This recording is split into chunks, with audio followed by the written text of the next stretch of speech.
Hello dear, आपका स्वागत है रेशियो एंड प्रोपोर्शन के कंसेप्ट लेक्चर 8 में।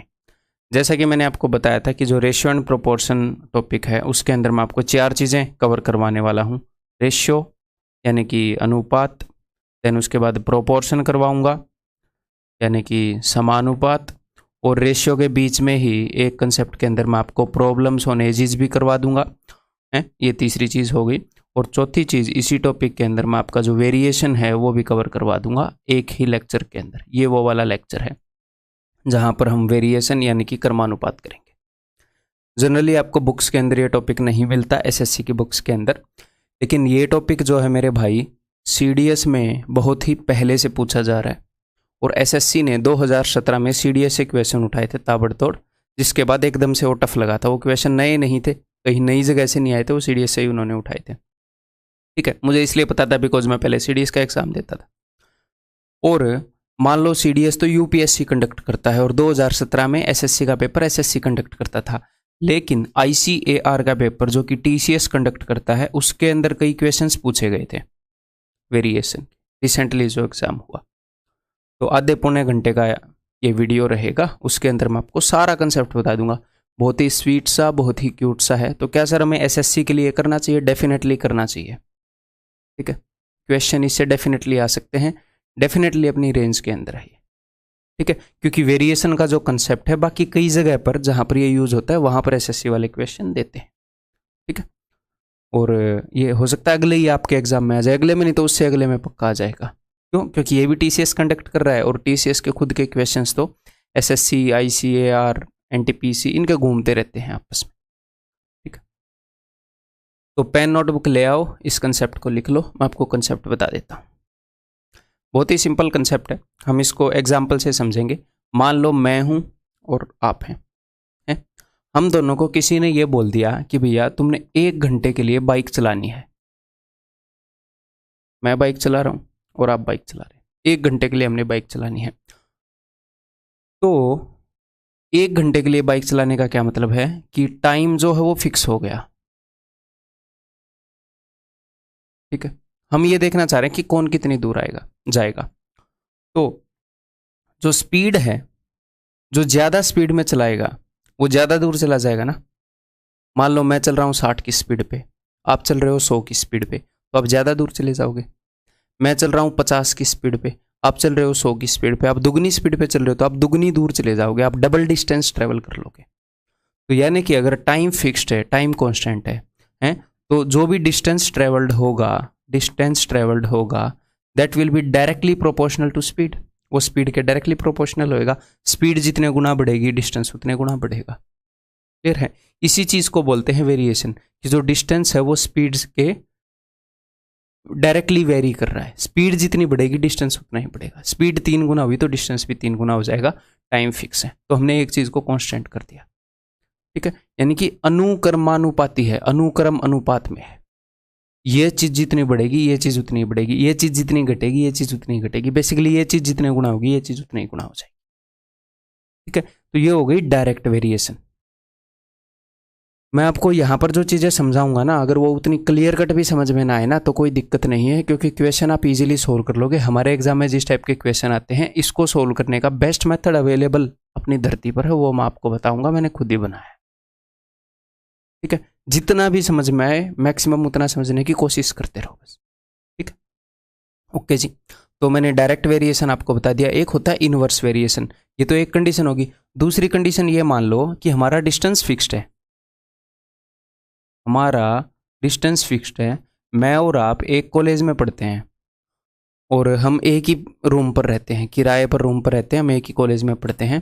तो हमारा जो रूम है और जो कॉलेज है, इनके टायर तो लगे हुए नहीं कि भैया रूम और कॉलेज सरक जाएंगे। इनके बीच का डिस्टेंस है वो तो सेम ही रहेगा, आपके लिए भी मेरे लिए भी, है ना। तो डिस्टेंस क्या हो गया? फिक्स्ड हो गया।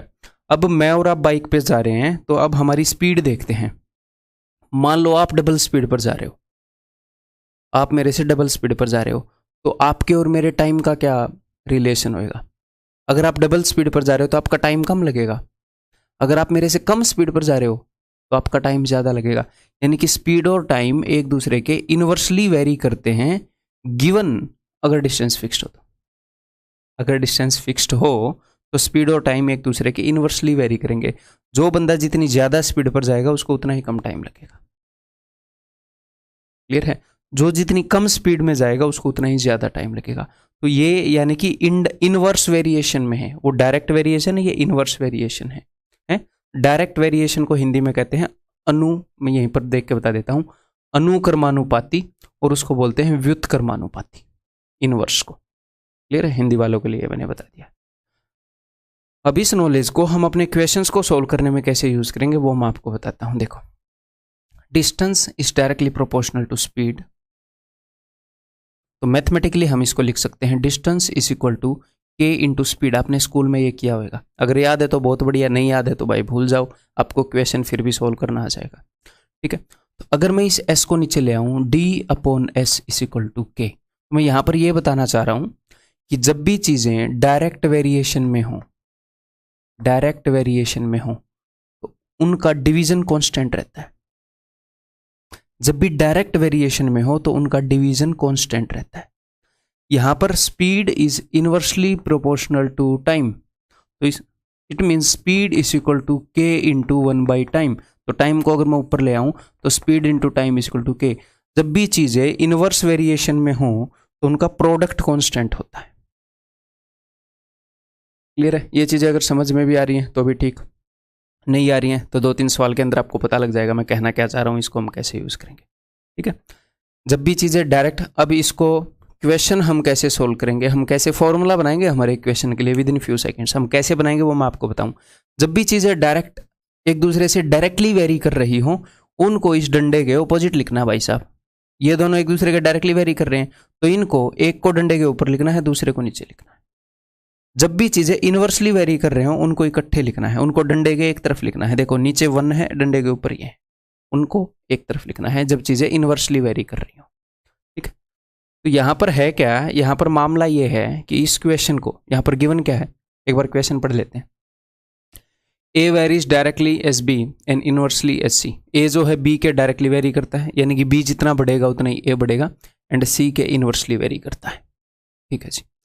When A is equal to this, C is equal to this, B is equal to this. When A is equal to this and B is equal to this, then C is equal to what? तो हुआ क्या, आपको 2 conditions बता दी, आपको A, B और C की relation बता दी।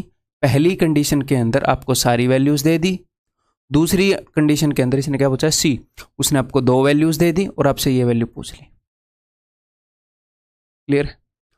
तो यहां पर एक फॉर्मूला बनेगा। किस टाइप से फॉर्मूला बनेगा, A1 B1 divided by C1 is equal to A2 B2 divided by C2, या फिर पता नहीं C ऊपर आएगा या B नीचे आएगा, ऐसे फॉर्मूला बनता है। हर एक क्वेश्चन के लिए हम फॉर्मूला बना सकते हैं। तो उस फॉर्मूले को बनाने का आसान तरीका मैं आपको बताऊंगा। तो एक बार ध्यान से सीखते रहिएगा, फिर आपको पता लग जाएगा कि अच्छा इतना आसान तरीका इन क्वेश्चन को सॉल्व करने का। देखो, ए वेरीज डायरेक्टली एज बी, तो मैंने आपको क्या बताया था, जब चीजें डायरेक्टली वेरी करें तो उनको डंडे के एक दूसरी तरफ लिख देना। तो ए और बी डंडे के एक दूसरी तरफ आएंगे। तो आप अगर ये बोलो कि सर फिर ए को ऊपर लिखो या बी को ऊपर लिखो, कहीं पर भी लिख दो, डजंट मैटर। ए को नीचे लिख दो, बी को ऊपर लिख दो, डजंट मैटर, इनको एक दूसरी जगह पर लिखो, ठीक है, बिकॉज ये डायरेक्टली वेरी कर रही है। मैं फॉर्मूला बना रहा हूं, a varies directly as b, a b के डायरेक्टली वेरी करता है और सी के इनवर्सली, ए के बारे में ही बता रहे हैं, ए बी के डायरेक्टली वेरी करता है और सी के इनवर्सली, ए सी के। अब यहां पर मेन बात यह है कि ए सी के इनवर्सली वेरी करता है, तो जब भी इनवर्सली वेरी करे तो उनको इकट्ठे लिखना है। मैंने बताया था ए को कहीं पर भी लिख दो, लेकिन बी उससे दूसरी तरफ होना चाहिए, सी उसके साथ में होना चाहिए। चाहे आप ऐसे कर दो, डजंट मैटर, इससे भी काम चल जाएगा, उतना ही बढ़िया काम चलेगा। ठीक है, समझ में आ गई बात? क्लियर है? तो जो जो चीज़ें एक दूसरे की इन्वर्सली वेरी कर रही हों उनको इकट्ठे लिख दो, जो डायरेक्टली वेरी कर रहे हों उनको दूसरी तरफ लिख दो। तो यहाँ पर ये अपना फॉर्मूला बन गया, यानी कि यहाँ पर एक रिलेशन है। जब उसने हमें ये चीज़ बताई ना, तो एक रिलेशन हम लिख सकते हैं। क्या लिख सकते हैं? हम ये लिख सकते हैं कि A1 into C1 divided by B1 is equal to A2 C2 B2 is equal to A3 C3 B3, इतने भी तक चले जाओ। तो यहां पर होगा क्या, एक सिचुएशन में तीनों की वैल्यू दे देगा, एक सिचुएशन में 2 की वैल्यू दे देगा, तीसरे की पूछ लेगा। तो हम इसके बाद ये वाला स्टेप नहीं लिखेंगे, हम डायरेक्टली यहां पर कंपेयर करेंगे कि पहले ए क्या था। पहले ए था जी 4/3, तो मैं ऊपर लिख रहा हूँ न्यूमरेटर में, तो 3 तो नीचे आ जाएगा ना, 4/3। ए को मैंने ऊपर लिखा है, सी को भी मैं ऊपर लिख रहा हूँ 9/14, ठीक है। बी को मैं नीचे लिख रहा हूँ 3/7। तो ये जो वैल्यू है ना ए इंटू सी बाई बी, इसकी वैल्यू कांस्टेंट रहेगी, बस मैं ये कहना चाह रहा हूँ। दूसरी सिचुएशन में भी यही वैल्यू रहेगी इसकी। वहां पर ए क्या है, वहां पर ए की वैल्यू है, ऊपर लिखना है ए को 4√3, ठीक है। और किस चीज की वैल्यू गिवन है, बी की, बी को तो नीचे लिखना है 30।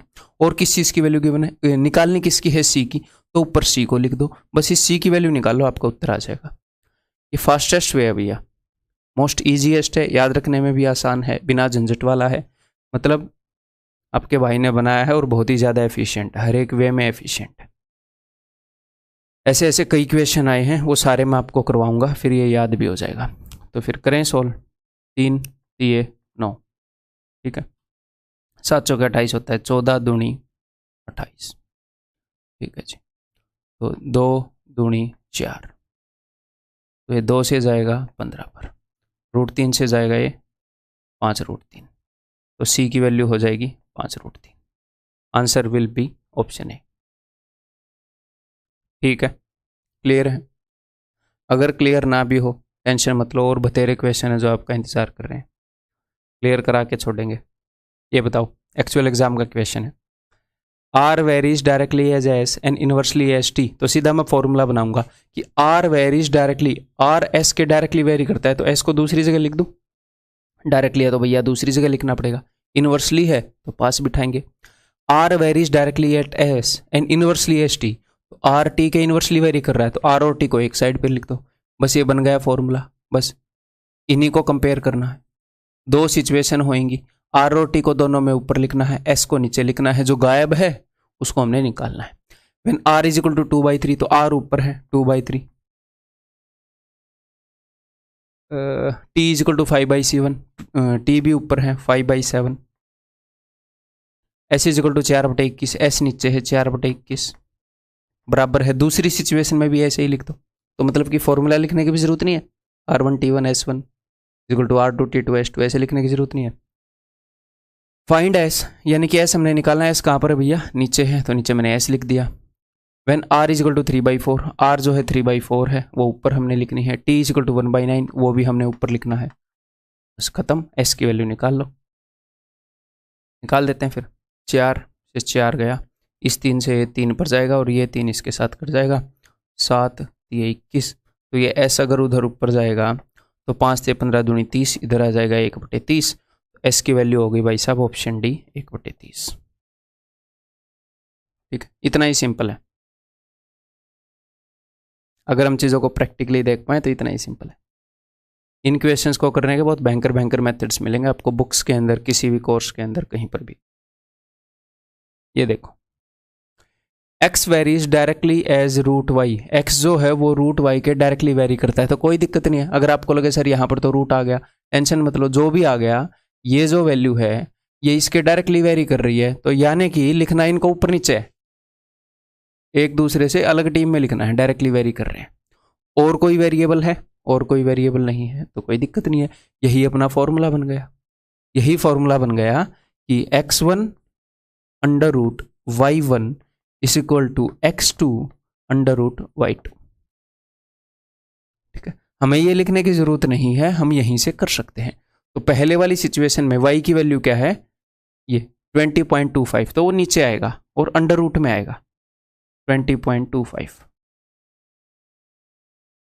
x की वैल्यू है जी 18 इस इक्वल टू x की वैल्यू है जी 7.2, अंडर रूट हमने y बताना है, तो y अंडर रूट में आएगा, है ना। ये हमने फॉर्मूले में लिख लिया है। तो चलिए जी इसको सोल्व करिए।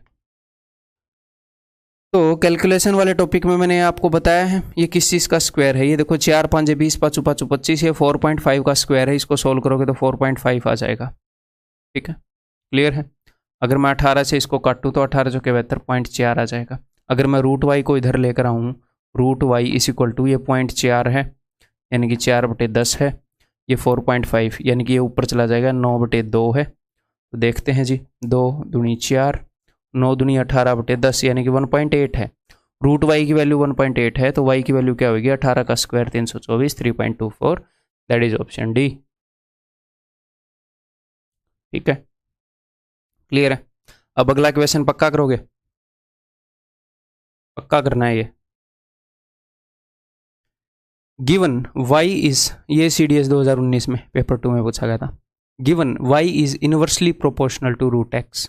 तो y इनवर्सली प्रोपोर्शनल है, यानी कि उन चीज़ों को तो इकट्ठा लिखते हैं, y इंटू रूट एक्स। अब की बार ये कांस्टेंट है, तो यानी कि फॉर्मूला क्या है, y1 under root x1 is equal to y2 under root x2। समझ रहे हो? यहाँ पर वो 2 वेरिएबल दे दे, 3 वेरिएबल दे दे, 10 वेरिएबल दे दे, हमें फ़र्क नहीं पड़ता, उनकी रिलेशन के अकॉर्डिंग लिखते रहेंगे, आंसर निकाल देंगे। ठीक है? ठीक है। And x is equal to 36, तो x 36 है, तो इसको मैं यहाँ पर लिखूंगा ना अंडर रूट 36, तो 16 हो गए, 6 आ जाएगा। टाइम वेस्ट क्यों लिखे, क्यों करें अंडर रूट 36 लिख के। When y is equal to 36, तो y 36 है, इस इक्वल टू दूसरी कंडीशन में क्या बता रखा है, what is the value of x, तो x की पूछी है तो under root x। When the value of y is equal to 54, y की वैल्यू 54 है, y की जगह 54 लिख दिया।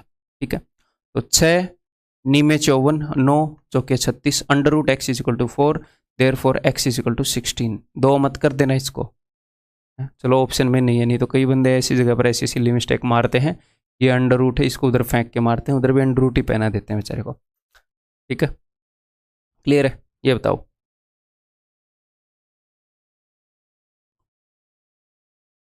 ये देखता हूँ आप करोगे कि नहीं। बिल्कुल भी मुश्किल नहीं है, दिखने में बड़ा है, लेकिन जो मेथड आपको बताया गया है उस मेथड के हिसाब से बहुत ही आसान हो जाएगा।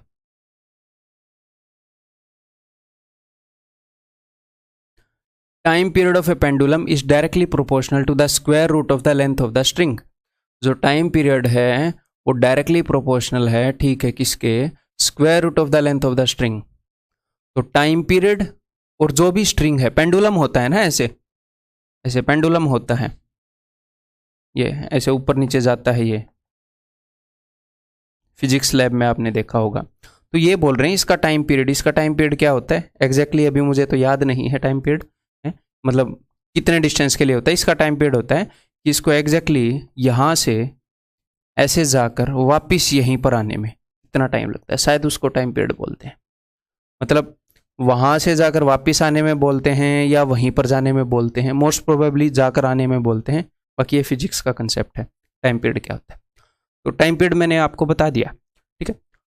तो टाइम पीरियड जो है वो डायरेक्टली प्रोपोर्शनल है square root of length of string के। तो टाइम पीरियड को मैंने मान लिया t और लेंथ को मैंने मान लिया l, तो किसके डायरेक्टली प्रोपोर्शनल है, तो डायरेक्टली प्रोपोर्शनल है तो दूसरी तरफ लिखूंगा लेंथ ऑफ स्ट्रिंग के। तो t is directly proportional to under root l, length of string को मैंने l मान लिया, तो बना दिया फॉर्मूला। अब आगे देखते हैं। बाय विच बॉब, बॉब का मतलब पेंडुलम ही है, बॉब इज वो मोटा मोटा गोला है उसी का मतलब होएगा बॉब।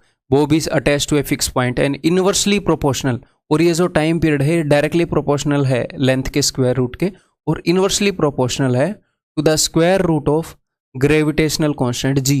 g के स्क्वायर रूट के इनवर्सली प्रोपोर्शनल है, तो इनवर्सली वाली चीजें तो भैया साथ में आती हैं, तो अंडर रूट में g, ये बन गया जी फॉर्मूला, सिंपल है। अब देखो, अब यहां से हम क्वेश्चन को करना स्टार्ट कर देंगे। यहां तक हमने फॉर्मूला बना दिया। Time period of a pendulum is 3 seconds, तो टाइम पीरियड क्या है एक सिचुएशन में 3 सेकंड्स है। When the gravitational constant g is 4 metre per second square, g की वैल्यू 4 है तो अंडर रूट 4 2 आ जाएगा, साथ के साथ मैं सॉल्व करके लिख रहा हूँ। Length of string is 9, length of string 9 है तो अंडर रूट 9 3 आ जाएगा। एक सिचुएशन हो गई। अब दूसरी सिचुएशन में what is the time period, time period पूछ रहे हैं, ठीक है जी, टी की वैल्यू पूछ रहे हैं। Having a string of length 64, अगर लेंथ 64 हो तो अंडर रूट 64 8 आ जाएगा, ठीक है। एंड ग्रेविटेशनल कांस्टेंट अगर 16 हो तो अंडर रूट 16 4 आ जाएगा। दैट्स इट, खत्म। इतना करना है इस क्वेश्चन में, ठीक है जी। ये 2 अगर उधर ऊपर चला जाएगा तो time is equal to 4 seconds, that is option A, ठीक है। क्लियर है? दिखने में मुश्किल लग रहा था, बहुत बड़ा लग रहा था। CDS का क्वेश्चन है, CDS में आया हुआ, करो। The height of a tree varies as the square root of its age between 5 to 17 years. अगर उसकी उम्र 5 से 17 के बीच में हो तो square root of the age के हिसाब से उसकी हाइट वेरी करती है, तो 5 से 17 के बीच में ही देगा वो, तभी तो क्वेश्चन सोल्व होगा, अदरवाइज नहीं होगा। ठीक है, तो वो क्या बोल रहा है, जो हाइट है वो वेरी करती है, वेरीज एज। अब सर यहाँ पर ना तो डायरेक्टली बताया और ना इन्वर्सली बताया, तो इसका मतलब डायरेक्टली ही है कि जैसे जैसे उसकी एज का स्क्वायर रूट वेरी करता है ऐसे ऐसे ये वेरी करती है, यानी कि डायरेक्टली वेरी कर रही है। ठीक है, अगर नहीं बताया तो हाइट जो है वो उसकी एज के स्क्वायर रूट के डायरेक्टली वेरी करती है, तो एज का स्क्वायर रूट और हाइट अलग अलग जगह पर आएंगे। क्लियर है? बस ये फॉर्मूला बन गया है। When the age of the tree is 9 years, अगर एज 9 है तो अंडर रूट 9 को मैं लिखूंगा 3। इट्स हाइट इज 4 फीट, इसकी हाइट 4 फीट है। अब दूसरी जगह पर क्या होगा, what will be the height of the tree, कि एच की वैल्यू क्या होगी at the age of 16 years. अगर एज 16 ईयर्स हो तो अंडर रूट 16 यानी कि 4। ठीक है, तो हाइट की वैल्यू हो जाएगी भाई 16/3 यानी कि 5 1/3 फिट। तो 1 फुट के अंदर 12 इंच होते हैं, तो 5 फीट 1/3 इंटू 12 और 4 इंच। ठीक है, 5 फुट 4 इंच। ठीक है, क्लियर है?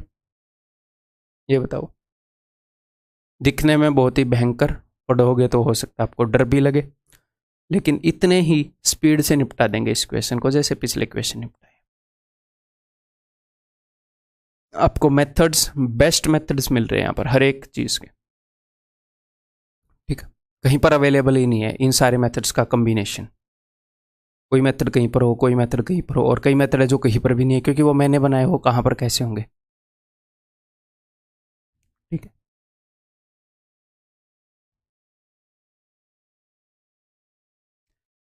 An engine can move at the speed of 20/3 metre पर second without any wagon attached. ये बोल रहे हैं कि एक इंजन है, एक रेल का इंजन है, इसको अगर कोई भी डिब्बा अटैच ना हो तो ये इतनी स्पीड पे मूव कर सकता है। ठीक है, इसको ध्यान से समझने की कोशिश करिएगा, समझने में है इसका answer. Reduction in the speed of train, तो यहाँ पर किसकी बात कर रहे हैं, रिडक्शन। रिडक्शन का मतलब क्या होता है, कमी। ठीक है, ट्रेन की गति में कमी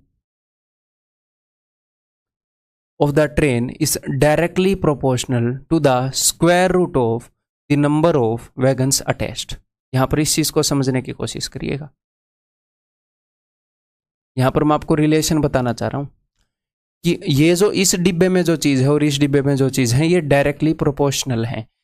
कौन कौन सी चीजें, रिडक्शन इन स्पीड, स्पीड नहीं, स्पीड डायरेक्टली प्रोपोर्शनल नहीं है, स्पीड में जो रिडक्शन है, जो कमी है वो डायरेक्टली प्रोपोर्शनल है। समझ गए, रिडक्शन इन स्पीड, स्पीड के अंदर जो कमी आएगी वो डायरेक्टली प्रोपोर्शनल है किसके, square root of the number of wagons attach. यानी कि जब आप इसके साथ डिब्बे जोड़ते रहोगे ऐसे तो क्या होएगा, वेट बढ़ जाएगा। ये इंजन है अपना, ऐसे धुआं छोड़ता हुआ जा रहा है, बाकी आजकल कोयले वाले इंजन होते नहीं है। ये यहाँ पर खिड़की है, ठीक है, सफोकेट ना हो ड्राइवर। ओके, तो जितने ज्यादा डिब्बे ऐड करोगे उतनी ही स्पीड कम हो जाएगी, सीधी सी बात है। ठीक है, तो यहां पर कौन सी दो चीजें डायरेक्टली प्रोपोर्शनल है, स्पीड में जो कमी है वो, और जितने आप एक्स्ट्रा डिब्बे ऐड कर रहे हो वो डायरेक्टली प्रोपोर्शनल है।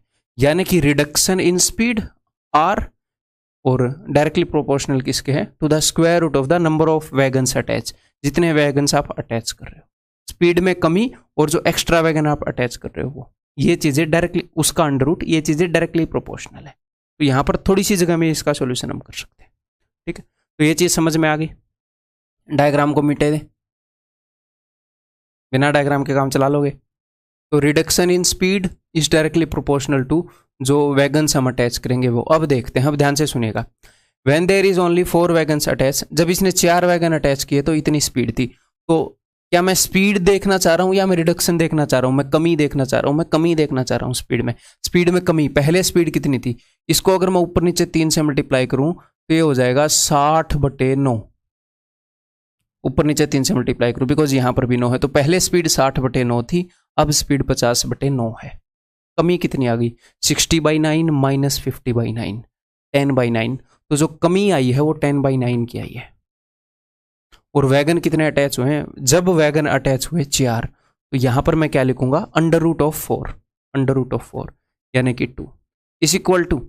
अब सेकंड कंडीशन, इसको क्या चाहिए, ये क्या बताएगा देखते हैं। Find the greatest number of wagons the engine can pull. Maximum संख्या बताओ वैगन्स की जब इंजन, जिनको इंजन पुल कर सके। देखो जितने ज़्यादा डिब्बे ऐड करोगे इंजन की स्पीड उतनी कम हो जाएगी। तो कभी ना कभी तो ये भी होगा, ये थोड़ी है कि पूरी दुनिया के डिब्बे आप उसी इंजन के पीछे लगा दोगे और वो चलता रहेगा। तो कभी ना कभी क्या होएगा कि वो खींच नहीं पाएगा डिब्बों को। तो मैक्सिमम कितने डिब्बों को वो खींच सकता है ताकि उसकी स्पीड कम ना हो। तो मुझे ये नहीं पता कि वो मैक्सिमम कितने डिब्बों को खींच सकता है। मैं ये निकाल सकता हूँ कि कितने डिब्बे अटैच करने पर उसकी स्पीड 0 हो जाएगी, कितने डिब्बे अटैच करने पर उसकी स्पीड 0 हो जाएगी। तो अब मैं निकालना क्या चाह रहा हूँ कि मैं कितने डिब्बे अटैच करूँ कि उसकी स्पीड 0 हो जाए। तो अगर मुझे उसकी स्पीड 0 करनी है तो रिडक्शन कितनी चाहिए, यहाँ से कितनी रिडक्शन चाहिए मुझे, सारी ही रिडक्शन चाहिए। मैं चाह रहा हूँ कि इसकी उसकी स्पीड सारी की सारी कम हो जाए। कितनी रिडक्शन हो जाए, 0 करनी है ना कि भैया 20/3 से, इस केस में तो 50/9 हुई, मैं चाह रहा हूँ 20/3 से 0 हो जाए, सारी खत्म हो जाए। तो कितने की रिडक्शन चाह रहा हूँ मैं, पूरी 20/3 की। तो मुझे रिडक्शन चाहिए पूरी 20/3 की। तो अब यहाँ पर जो भी वैल्यू आएगी वो आएगी कि जब इंजन की स्पीड 0 हो जाएगी, जब वो पुल नहीं कर पाएगा डिब्बों को, कितने डिब्बे लगाने पर उसकी स्पीड 0 हो जाती है। ठीक है, और यहां पर क्या आएगा, under root number of wagons, इसी फॉर्मूले के तहत ऊपर मैंने रिडक्शन लिखी। तो मैं ये देखना चाह रहा हूं, मुझे पता है कि इतनी रिडक्शन पर इतने डिब्बे अटैच करने पड़ते हैं। तो मैं देखना चाह रहा हूं कि अच्छा इतनी रिडक्शन पर कितने डिब्बे अटैच करने होंगे भाई।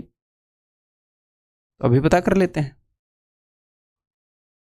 देखो तो भाई कैसे काटें, 2 3 3 9, अगर ये यहाँ पर, हाँ ठीक है, अगर ये अंडर रूट डब्ल्यू यहाँ पर आ जाएगा तो 3 दूनी 6 दूनी 12, तो डब्ल्यू की वैल्यू क्या हो जाएगी 144।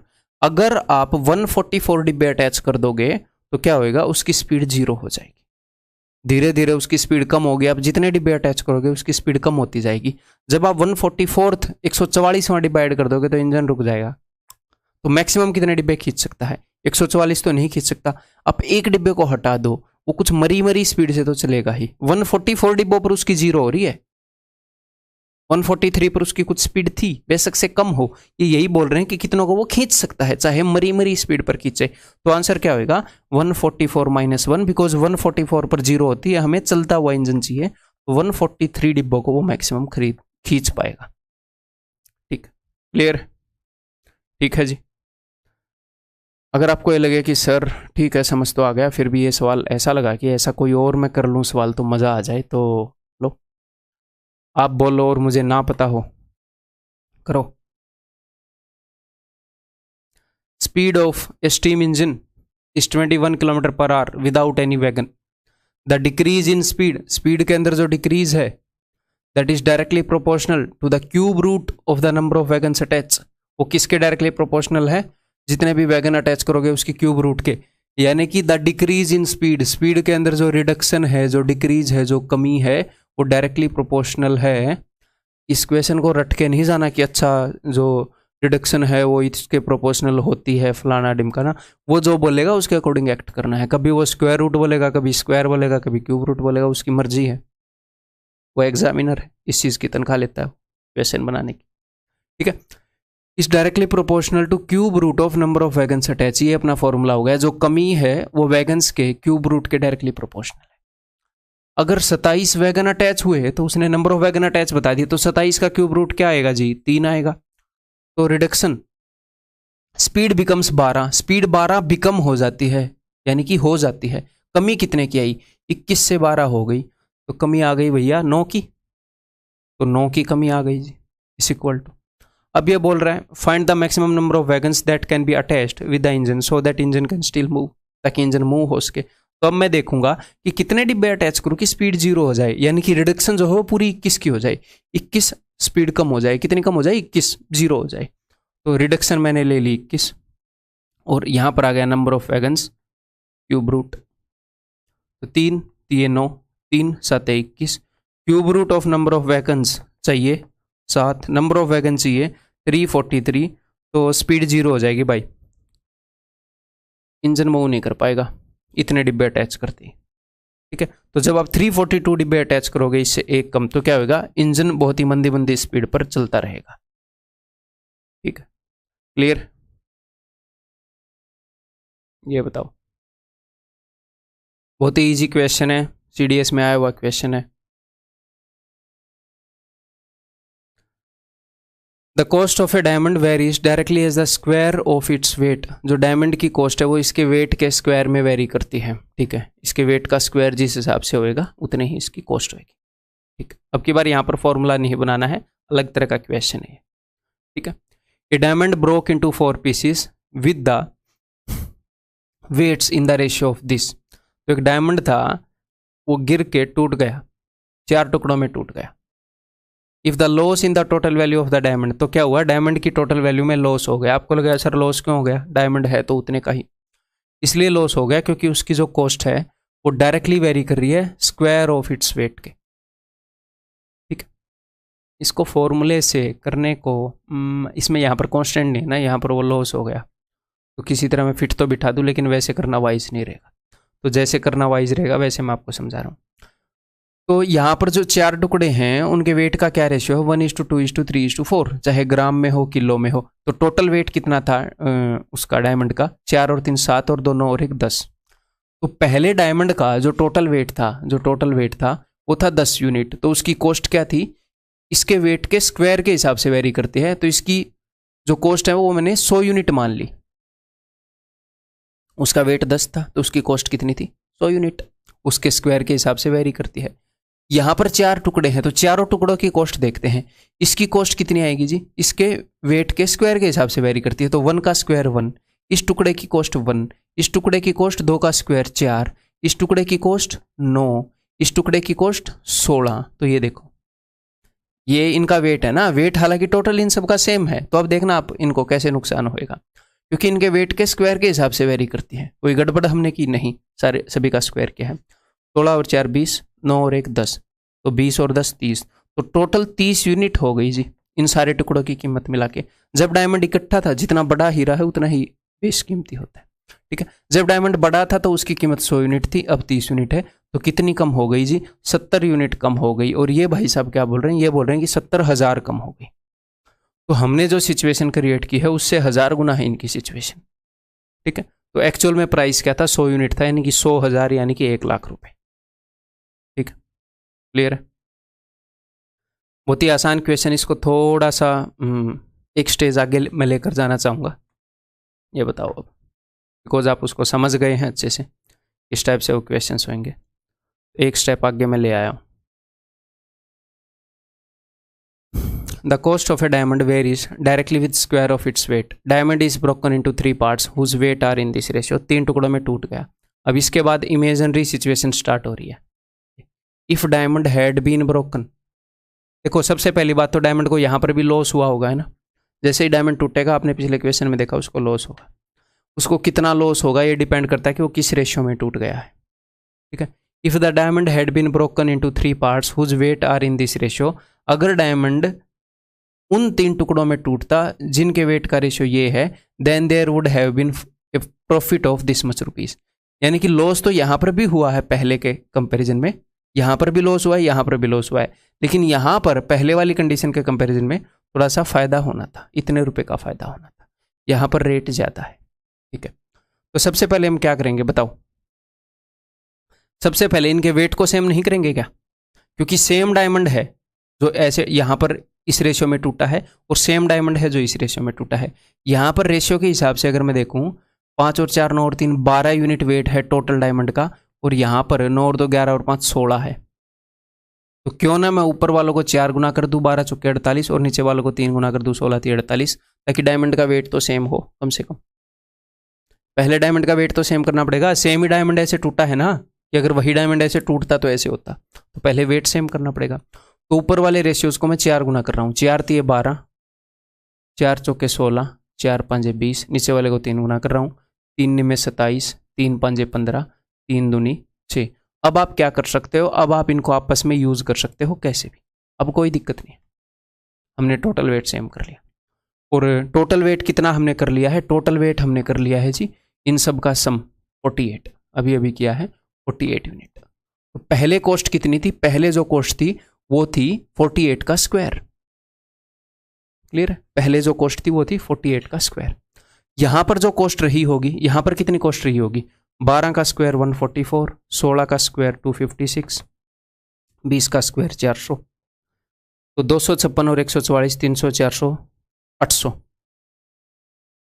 ठीक है, यहां पर इनका मैंने स्क्वायर जोड़ा है, इनके स्क्वायर के डायरेक्टली वेरी करती है ना वो, तो यहां पर जो कॉस्ट है डायमंड की वो 800 यूनिट निकल कर आ रही है। यहां पर देखो कितनी ज्यादा यूनिट निकल कर आ रही है, 48 × 48, जरूरत पड़ी तो निकाल लेंगे। ठीक है, यहां पर कितनी निकल के आ रही है, 27 का स्क्वायर 729, 15 का स्क्वायर 225, 6 का स्क्वायर 36।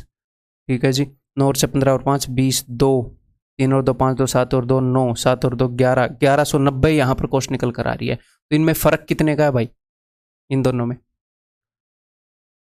फ़र्क है 390 का, 390 यूनिट का। ठीक है, तो 390 की ये वैल्यू दे रखी है। What is the actual cost, actual cost है 48 का स्क्वायर, 390 यूनिट की वैल्यू दे रखी है, 48 के स्क्वायर की वैल्यू निकालनी है, तो अभी निकाल लेते हैं। क्या ही दिक्कत है, बताओ क्या दिक्कत है आपको। ठीक है, तो 1 यूनिट की वैल्यू क्या होगी भाई, उस गड़बड़ ना कर दी हो बस, 39 13 से वो कट नहीं रहा, 13 से ये नहीं कट रहा, वो भी नहीं कटेगा, फिर कैसे ऐसे आंसर आ जाएगा, क्या गड़बड़ किया मैंने। 12 का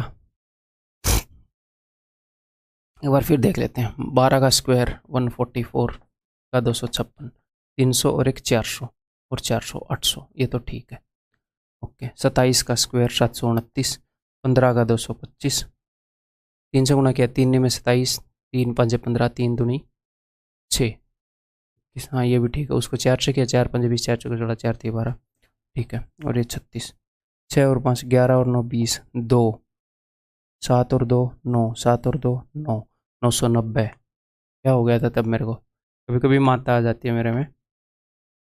990, तो 190 यूनिट का फ़र्क है।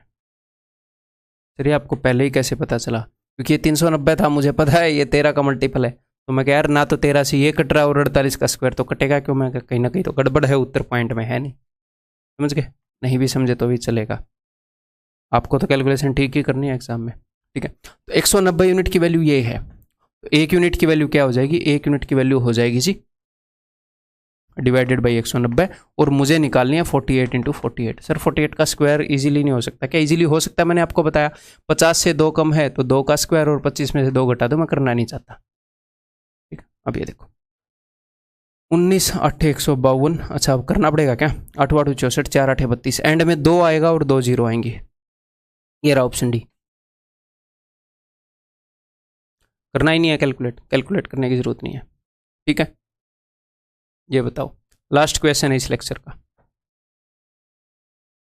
इन the following table of inverse variation what are the values of A B and C respectively. CDS में क्वेश्चन पूछा था, इनवर्स वेरिएशन का टेबल इसने बताया है। तो जैसे मैंने स्टार्टिंग में आपको बताया कि a is inversely proportional to b, अगर चीज़ें इनवर्सली वेरी करें, a varies inversely with respect to b, अगर इनवर्सली वेरी करें तो ऐसे लिखते हैं, फिर हम ऐसे लिखते हैं ए इज इक्वल टू के इंटू 1/b, जहाँ पर के कॉन्स्टेंट है और a into B is equal to K. तो मैंने आपको क्या बताया था, जब चीज़ें इन्वर्सली वेरी करती हैं तो उनका जो प्रोडक्ट है ना वो कांस्टेंट होता है, उनकी गुणा कांस्टेंट होती है। स्पीड और टाइम इन्वर्सली वेरी करती हैं क्या, हाँ, तभी तो distance is equal to speed into time. जब डिस्टेंस कांस्टेंट होता है तो ही वो इन्वर्सली वेरी करती है ना, तो जब डिस्टेंस कांस्टेंट होता है तो इन्वर्सली वेरी करती है। ना भी समझ में आया तो ये बात समझ गए। ठीक है, तो चीज़ें इन्वर्सली वेरी कर रही हैं, यानी कि इनका प्रोडक्ट कांस्टेंट होएगा। यहाँ पर इनका प्रोडक्ट क्या है जी, 15 चौके 60 -60, तो हर एक जगह -60 ही होएगा, हर एक जगह इन्वर्सली वेरी कर रहे हैं एम और एन। तो यानी कि ए की वैल्यू क्या हो जाएगी, ए की वैल्यू हो जाएगी -10, और -60 है तो +10 होएगी, क्योंकि ऊपर माइनस से है ना, +10 इंटू माइनस से। बी की वैल्यू क्या हो जाएगी, बी की वैल्यू हो जाएगी -30, इस -60 को डिवाइड करते रहो उससे। ठीक है, और सी की वैल्यू क्या होगी, सी की वैल्यू होगी -1। ठीक है, तो 10 -30 -1, दैट इज ऑप्शन ए। ठीक है, सो दैट्स ऑल इस लेक्चर के अंदर इतना ही। इस लेक्चर से आगे हम करेंगे जी miscellaneous questions ratio and proportion के, और उसके बाद आपका ratio, proportion, variation, problems on ages सब कुछ खत्म हो जाएगा। ठीक है, अगली वीडियो के अंदर मिलते हैं, टेक केयर।